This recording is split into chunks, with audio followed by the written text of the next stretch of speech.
tomarse un gran trabajo.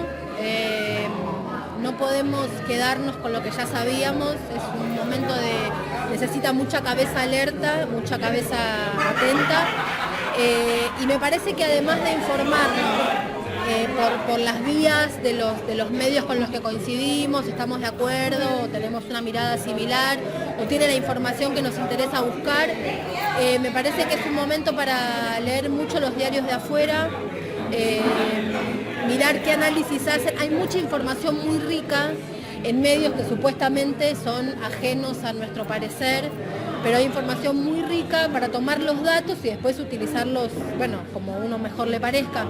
Pero me parece que hay que mirar mucho los medios internacionales también para pensar el mundo, es un momento muy complejo del mundo y no se nos puede escapar eso que está pasando.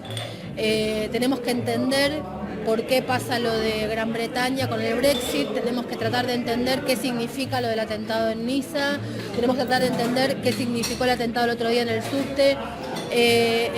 Me parece que son situaciones que si nosotros las dejamos como casos aislados, que es lo que muchas veces se intenta, y es que la información aparezca disociada una de otra. Bueno, tenemos que ver que eso que ocurre es una salida por derecha de un mundo que gira a la derecha.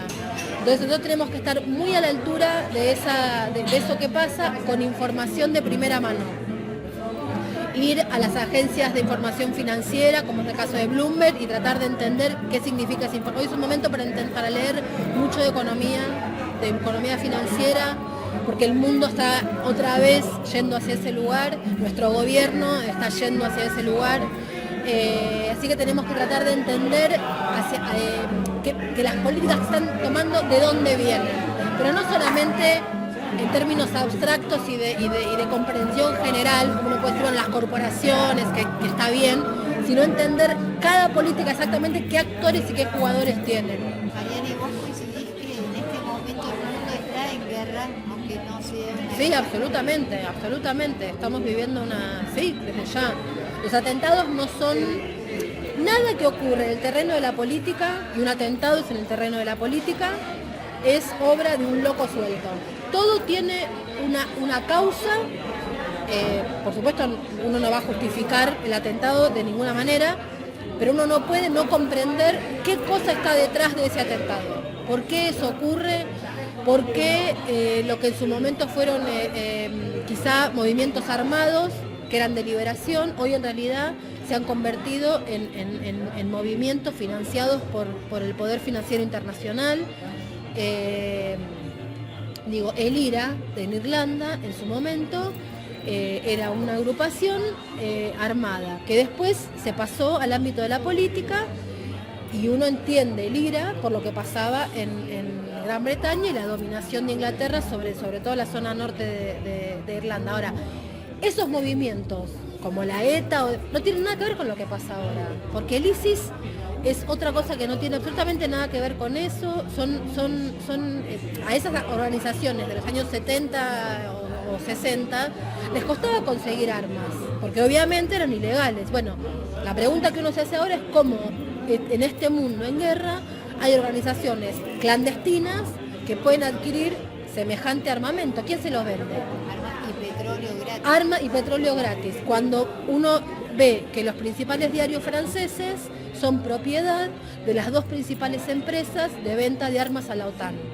Entonces vos decís, ¿cómo puede ser que el ISIS accede a petróleo, a armamento que venden los dueños de los diarios que le venden armas a la OTAN? Bueno, ahí hay una conformación nueva de guerra que no es el foquismo, los movimientos armados de los 70, esto es otra cosa, y en ese juego está la Argentina, porque el poder financiero está funcionando ahí también.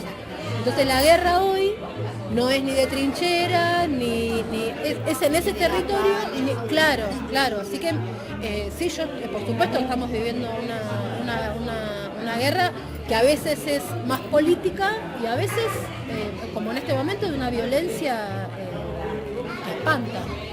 El libro, para decirlo en términos de lo que es el objeto, es una compilación de lo que eran mis editoriales de presentación del programa de radio, pero si uno dice eso, bueno, pareciera que son textos que ya quedaron y la verdad es que me pasó algo muy grato cuando tuve que releer todo para hacer la compilación y elegir qué textos iban a quedar y cuáles no. Y la verdad es que son como el programa intentaba todo el tiempo ir como al hueso de algunas cuestiones a discutir, y son cosas que todavía no hemos podido terminar de discutir. La verdad es que me parece que no quedó para nada desactualizado, que son discusiones que vuelven permanentemente, tanto porque tenemos que rediscutirlas como porque lo que estamos viviendo nos hace repensar una cantidad de cosas que pensábamos que lamentablemente, bueno, que están ocurriendo de vuelta, aunque pensábamos que no iban a volver a pasar. Así que me parece que es un aporte en ese sentido, que es una revisión de lo que nos pasó, de lo que hicimos, de dónde estuvimos y que la verdad es que a mí por ahí suena como medio pedante, pero a mí me gustó releerme porque me permitió volver a pensar eso mismo que había pensado, así que estoy de verdad muy contenta con lo que quedó ahí. Sí.